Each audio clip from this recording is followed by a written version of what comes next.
வணக்கம் மாப்பிள்ள, வெல்கம். வணக்கம். உங்கள் மனோ நிகழ்ச்சிக்கு வந்ததுக்கு ரொம்ப சந்தோஷம். அதாவது நானே மக்களை சந்தித்து கிட்டத்தட்ட ஒரு 10 நாள் மேலே ஆச்சு. இல்லை, நீங்கள் தான் ரொம்ப பிஸியாக இருக்கீங்களே. இப்போ தான் கனடா போனீங்க, வாஷிங்டன் டிசி போனீங்க, சிங்கப்பூர் போனீங்க. நம்மளும் சந்திச்சு ஒரு 20 டேஸ்க்கு மேலே ஆயிடுச்சு. கண்டிப்பாக. எப்படி இருந்தது ஷோலாம்? எப்படி இருந்தது? First class. உங்களை வந்து நிறைய பேர் காமெண்ட்ஸில் இந்த உள்ளத்தை அளித்தா மேட்டுக்குடி அந்த எக்ஸ்பீரியன்ஸஸ் எல்லாமே சிற்பி அவர்கள் நீங்கள் மீட் பண்ணும்போது பேசவே இல்லையே அப்படின்ற காமெண்ட்ஸ் நிறைய வந்து பேசிடுவான், மக்களுக்கு சொல்லிடுவான். கண்டிப்பாக. உங்கள் மனோ சேனல் வியூவர்ஸ், சப்ஸ்கிரைபர்ஸ் எல்லாத்துக்கும் என்னுடைய அன்பான வணக்கம். மீண்டும் உங்கள் மனோ சேனல் மூலிமா உங்களை சந்திக்கிறது ரொம்ப சந்தோஷம். என்னுடைய வெல்விசர்ஸ் என் மாம்ஸு. ஸோ இப்போ வந்து நாங்கள் 2 பேரும் நிறையா படங்கள் உள்ளத்தில் தான் மேட்டுக்குடியை விட கிட்டத்தட்ட என்னுடைய ஒரு 600 பாடல்கள் மாம்ஸ் பாடின பாடல்கள் இருக்குது. ஒவ்வொன்றையும் சொல்ல இனிமேல் உங்கள் மனோ சேனலில் எல்லாம் எவரி ஒவ்வொரு சாங்ஸையும் நாங்கள் உங்கள்கிட்ட எப்படி நாங்கள் கிரியேட் பண்ணுங்கிறத சொல்ல போகிறோம். என்னென்னா, இப்போ உள்ளத்தை அளித்தா வந்து நம்ம எப்படி ஒர்க் பண்ணோங்கிறது நம்ம 2 பேருக்கு தான் தெரியும். அந்த எக்ஸ்பீரியன்ஸ் தான் தெரியாதுல்ல. அவங்க தான் அதுதான் ஒரு சாங்கை நீங்கள் கம்போஸ் பண்ணுறதோ, இல்லை அந்த சுச்சுவேஷன் அமைவதோ, இல்லை அந்த டைரக்டர் எக்ஸ்பிளைன் பண்ணி சிங்கரை கடைசியில் தான் கூப்பிடுறீங்க. ஆமாம். ஒரு பாட்டுக்கு நீங்கள் வந்து சுச்சுவேஷனு, மியூசிக்கு, டியூனு, லிரிக்ஸு எல்லாம் ஓகே ஆன பிறகு நீங்கள் வந்து சிங்கர்ஸை கூப்பிடுறீங்க.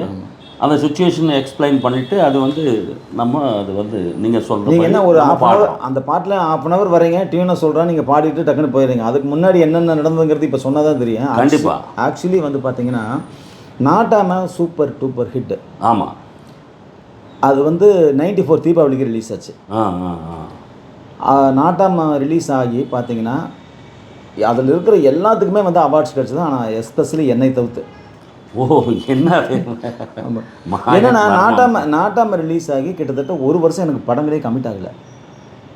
என்ன நாட்டாம கிட்ட எதுக்கு போனோம்?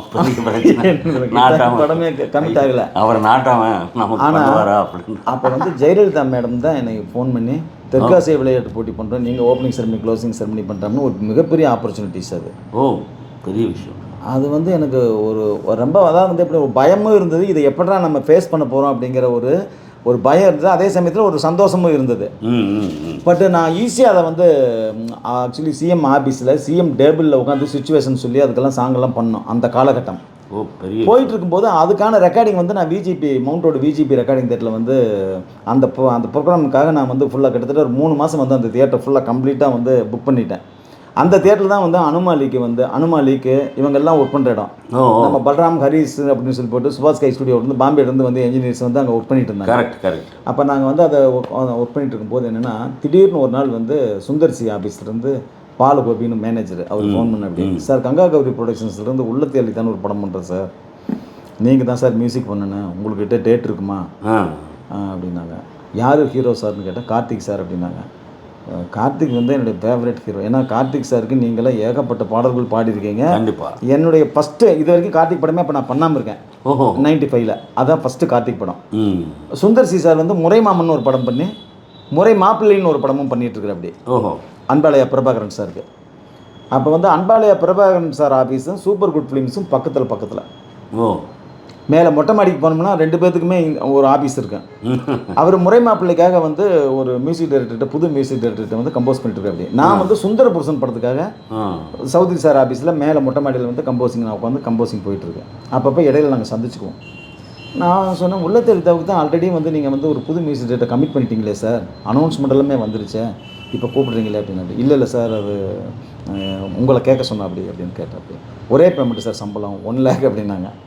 ஓகே அப்படின்னு சொல்லிவிட்டு கமிட் பண்ணிவிட்டு ஒரு வாரம் அந்த தெற்காசிய விளையாட்டு போட்டியினுடைய ரெக்கார்டிங்கை பிரேக் பண்ணிவிட்டு நாங்கள் வந்து ஆஃபீஸ்க்கு வரேன். ஆஃபீஸ்க்கு வந்ததுன்னா அந்த காலகட்டம் உங்களுக்கு கிடையாது. ஒரு பக்கம் இளையராஜா சார், ஐயோ, ஒரு பக்கம் தேவா சார், எவ்வளோ பெரிய போட்டி, ஒரு பக்கம் நடுவில் வருதுன்றது ஏஆர் ரஹ்மான் சார், மிராக்கிள், இவங்க இருக்காங்க. இந்த இவ்வளோ ஜாம்பவான்களுக்கு இடையில எனக்கு பட வாய்ப்புகள் அப்படிங்கிறது வந்து ரொம்ப அரிதாக தான் இருக்குது. அவ்வளோ நாட் ஈஸி காம்படிஷன், அவ்வளோ பெரிய காம்படிஷன்ஸு. சரி, நான் எதுவுமே எந்த அப்ஜெக்ஷனும் சொல்ல, நீங்கள் என்ன சொல்கிறீங்களோ இந்த படம் நான் பண்ணுறேன் சார், கார்த்திக் சார் படம் பண்ணுறேன் சார் அப்படின்னு உட்காந்ததே. என்னன்னாங்க 1 lakh சம்பளம் சார் அப்படின்னாங்க. 1 lakh சம்பளம் உடனே செக் போட்டு கொடுத்துட்டாரு அந்த ப்ரொடியூசர், கங்கா கௌரி ப்ரொடியூசர்ஸ். வாங்கிட்டு எப்போ சார் கம்போசிங்கை பார்த்தீங்க? 25 நான் போகிறது வந்து 24 போகிறேன். எப்போ? அக்டோபர் 24. எனக்கு டேட் நல்லா ஞாபகம் இருக்குது. அக்டோபர் 24. 25ஆம் தேதியிலேருந்து கம்போசிங் சார் அப்படின்னாங்க. நாளைக்கு கம்போசிங் சார். 1ஆம் தேதி நாங்கள் வந்து ஊட்டியில் ஷூட்டிங் சார். 5 நாளுக்குள்ளே 5 பாட்டு நீங்கள் ரெக்கார்ட் பண்ணி கொடுக்கணும் அப்படிங்கிற அதுதான் டாஸ்க். ஆமாம், அதுதான் அந்த டாஸ்க்கு சொன்னாங்க. போனால் 25ஆம் தேதி நான் போகிறேன், ஹார்மோனி தரத்தில் போகிறேன். போனால் அவர் நிறைய அராப் சாங்ஸ் ரெஃபரன்ஸ் எடுத்துகிட்டு வந்து கொடுத்து, இந்த சாங் வேணும், இந்த சாங் வேணும், இந்த சாங் வேணும், இந்த மாதிரி சாங் வேணும் அப்படின்னு சொல்லி லெபனான். ஆமாம், எல்லா சாங்ஸும் ரெஃபரன்ஸ் கொடுக்குறாரு. நான் இவர் ரெஃபரன்ஸ் கொடுக்குற சாங்ஸை நான் பண்ணலைன்னா அதை பண்ணுறதுக்கு மற்றவங்க ரெடியாக இருக்காங்க. S S. ஸோ நான் என்ன பண்ணிட்டேன், அந்த காலகட்டம் அப்படியே காட்டேன். ஓகே சார் நான் பண்ணுறேன் சார் அப்படின்ட்டேன். ஏன் மைனர் கொஞ்சம் பிடிங்க.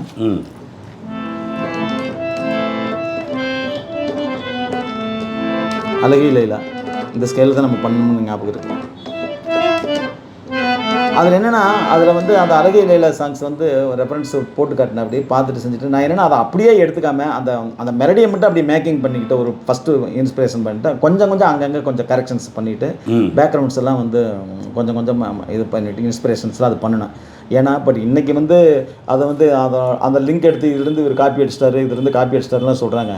பட் என்னென்னா யாருமே வந்து எல்லாமே ஒரு நல்ல ஒரு பாட்டை வந்து ஒரு தமிழ் வடிவில் கேட்குறதுல வந்து தமிழ் ஆடியன்ஸுக்கு கொடுக்குறதுல வந்து நான் எனக்கு பெருமையாக தான் இருந்தது. என்னென்னா 7 ஸ்வரம். இப்போ ஃபார் எக்ஸாம்பிள் இப்போ ஒரு மோகனம்னு ஒரு ராகத்தில் எத்தனை மியூசிக் டைரக்டர்ஸ் கம்போஸ் பண்ணியிருப்பாங்க. ஒவ்வொரு ராகத்துலையும் ஒவ்வொரு மியூசிக் டைரக்டர்ஸ் ஹேண்டில் பண்ணாத சாங்ஸே இல்லை. அந்த சிங்கர் பர்சன்ஸில் எங்கேயாவது ஒரு இடத்துல அந்த ரிசம்பிளன்ஸ் நமக்கு வந்துடும். அது ரிசம்பிளன்ஸ்னு கூட சொல்கிறது இல்லை. ஜனரஞ்சகமாக நீங்கள் வந்து நம்மளுடைய கலாச்சாரத்துக்கு கிட்டையா நீங்கள் வந்து கொண்டு வந்து பண்ணதுனால தானே ஹிட் ஆக முடியும்.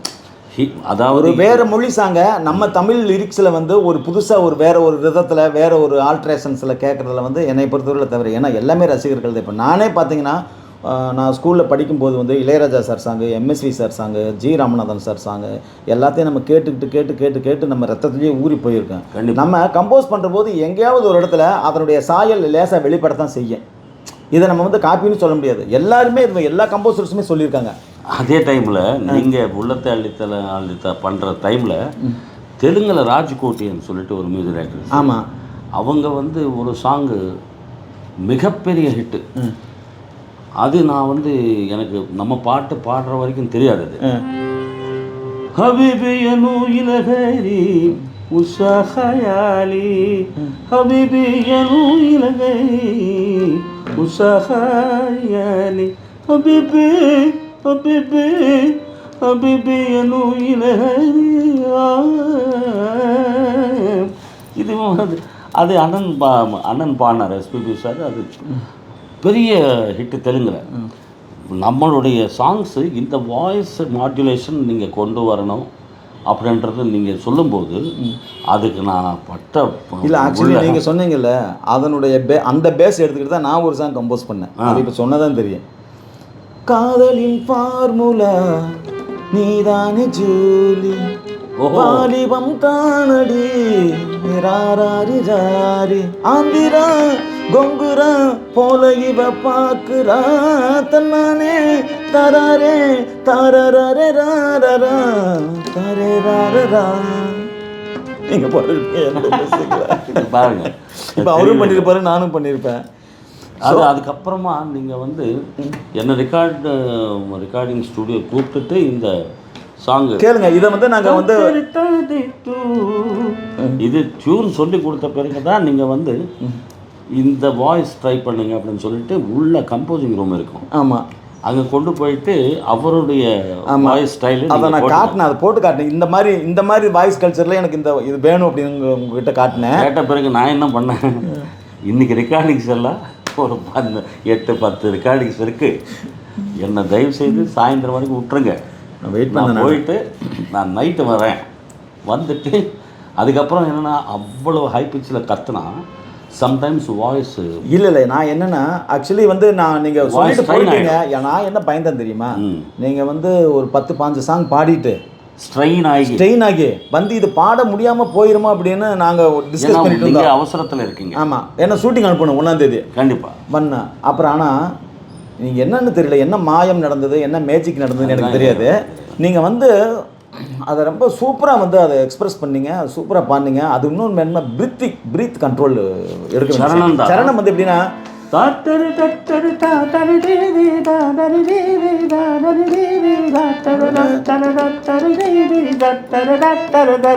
இது வரைக்கும் ஒரே பிரீத்தில் பாடணும்.